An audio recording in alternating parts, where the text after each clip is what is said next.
the station covering all of the DMV. This is DC News Now. And tonight on DC News Now at 5, a fight between students leads to a stabbing at a school in Prince George's County. What we know about the school response. And the push to ban TikTok on government devices. Why Virginia is the latest state to join.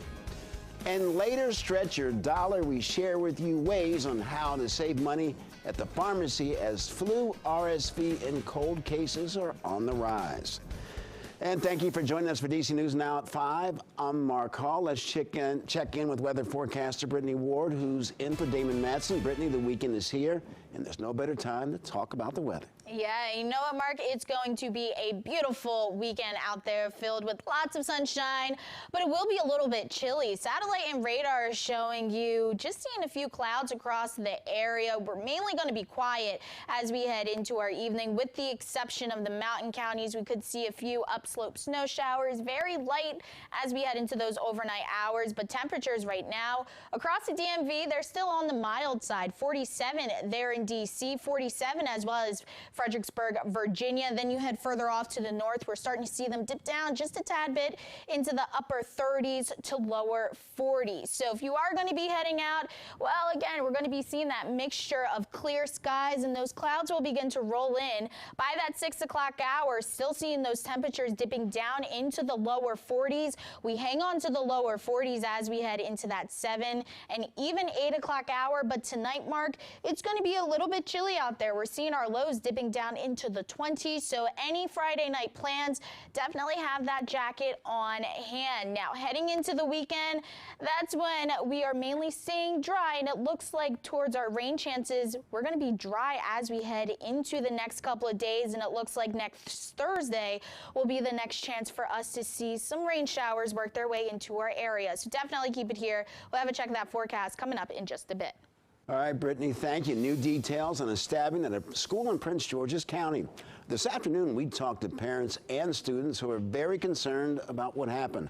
Our reporter, Yamarie Sese, covers Prince George's County. She's at Aqua Creek Academy. And Yamarie, what do we know now so far? Yeah, not too long ago, we did see PGPD police with K-9 investigating the scene, trying to piece together exactly what took place. But what we do know so far is that one student was stabbed and is expected to survive, and 2 students were taken into custody by Prince George's County Police Department. Now, this entire situation actually took place around 8:45 this morning. Now, according to the principal, a fight broke out as students were exiting off the bus this morning, and a student was stabbed by another student. Now, the school was on lockdown for about an hour, and many parents came up to pick up their kids early, while others just came to check in to make sure that their kids were okay. Now, this is the second time that a Prince George's County student was injured during an altercation on school grounds. Now, many parents, that raises a lot of concerns for some parents, and some students and parents tell me that an end to the school violence that they see begins at home. I never heard about something like that at school, and when I walked in there, they was on lockdown and stuff like that, talking about someone that had got stabbed, and that's when the video started going around the school, and they was talking about it, and people was like crying and stuff like that, and then everybody was going home. There was nobody in the school. It really starts at home. I feel like if the parents at home would try to raise their kids a little bit better and try to spend more time with them, things like this wouldn't happen. In a letter to parents from the principal, they said that all administrators took action immediately, and the students involved in this incident will be disciplined. I have more from what parents and students have to say later on at 9 and 10 o'clock. Reporting in Aqua Creek, Maryland, I'm Yamarie Sese, DC News Now. Yamarie, thank you. New tonight, Virginia Governor Glenn Youngkin is joining other GOP-led states in banning TikTok and WeChat on state government devices. In a statement to DC News Now, the governor said the apps are a threat to national security, the intelligence community, and personal privacy of every American. The governor was joined by Lieutenant Governor and Attorney General of the Commonwealth. The executive order also requires businesses who contract with the state to also stop using the apps. Well, developing now, the search for a man wanted for assault in Prince William County is over. DC News Now's Randy Bass gives us the latest on this case. Today, police in Prince William County say they've found the man who allegedly assaulted A 13-year-old girl in Prince William County. Officers tell us the teen was riding her bike along Hoadley Road Thursday morning when Senator Juventino Linares Rivera allegedly pulled up next to her in a pickup truck and offered her a ride. The girl got into the car and the man loaded her bike into the back of the truck. Now, instead of taking her where she needed to go, officers say he drove her to a nearby parking lot where he allegedly sexually assaulted her. Then the girl got out of the car and the man drove off with her bike still in the back. But take a look. The girl was able to snap this picture of the suspect's truck as he drove away. That picture is ultimately what led police to the suspect. Officers found the truck sitting in a commuter lot nearby, and they were able to link Linares Rivera to the crime. For DC News Now, I'm Brady Bass.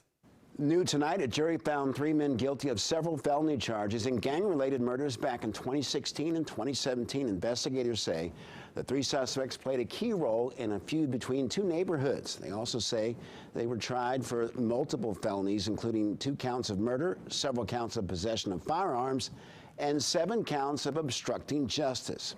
Sentencing scheduled for March of next year.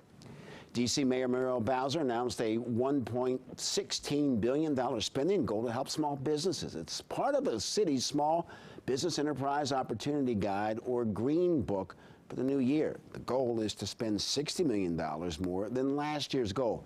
Businesses can use the guide to explore and find opportunities that meets their needs. Green Book aims to give small local businesses a fair chance to hire and train more D.C. residents. We are working to make sure that our economy is strong, and not just strong for the downtown, but strong for all 8 wards. DC's Green Book has already helped small businesses for the past 3 years. DC launching Teen Break Time program for DC public school students during winter break starting December 23rd through the 30th. Kids under 18 will be able to take part in fun activities like ice skating, rec night, and Enchant Christmas. The city's Department of Recreation is offering the program, and we have a link on our website, dcnewsnow.com, for more information. Well, the Africa Leaders Summit wrapped up yesterday, but not before causing a traffic nightmare for cars and pedestrians. A 3-day event impacted some local businesses outside the Walter E. Washington Covington Convention Center in D.C. It even closed down roadways while streets and sidewalks were wrapped with black metal fencing. Business owners say the fencing also kept people from visiting local establishments. It feels like Armageddon. It's like you're in some kind of war zone. Mm-hmm. And it was very disheartening for us to witness. The Secret Service and other agencies handled security in order to keep dignitaries safe. While the summit ended yesterday, traffic impacts are expected to last through Saturday. Well, U.S. national defense is getting a multi-billion-dollar boost, and a controversial military vaccine mandate is being lifted. It's all part of a bill Congress just sent to the president's desk. Hannah Brandt is in Washington with the details. The National Defense Bill passed with overwhelming support from both parties. But because we're talking about Congress, it didn't get through without some serious political drama. On this vote, the yeas are 83, the nays are 11. After a late-night Senate vote, the $858 billion national defense bill is now on its way to President Biden. We have a responsibility to support our troops and make sure they have what they need to do the job we've asked them to do. The bill includes a nearly 5% pay raise for service members and boosts spending on defense programs by 10%. It also gets rid of the Biden administration's controversial COVID vaccine mandate. We've successfully removed this readiness burden from the defense bill. Some lawmakers also wanted to reinstate the thousands of service members who were fired for refusing to get vaccinated, but that amendment failed. Another proposal that didn't make the cut, Senator Manchin's amendment to speed up the permit process for energy projects. You cannot be a superpower in the world if you do not have energy independence.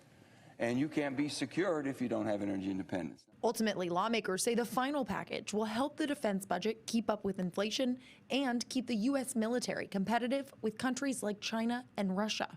The Biden administration was vocally against removing the military vaccine mandate, and President Biden hasn't officially committed to signing this national defense package quite yet. In Washington, I'm Hannah Brandt. WNBA superstar Brittany Griner says she will return to the game again Griner posted on Instagram that it feels good to be home. The news comes nearly a week after her release from a Russian prison. When the season returns, she plans to play once again for the Phoenix Mercury.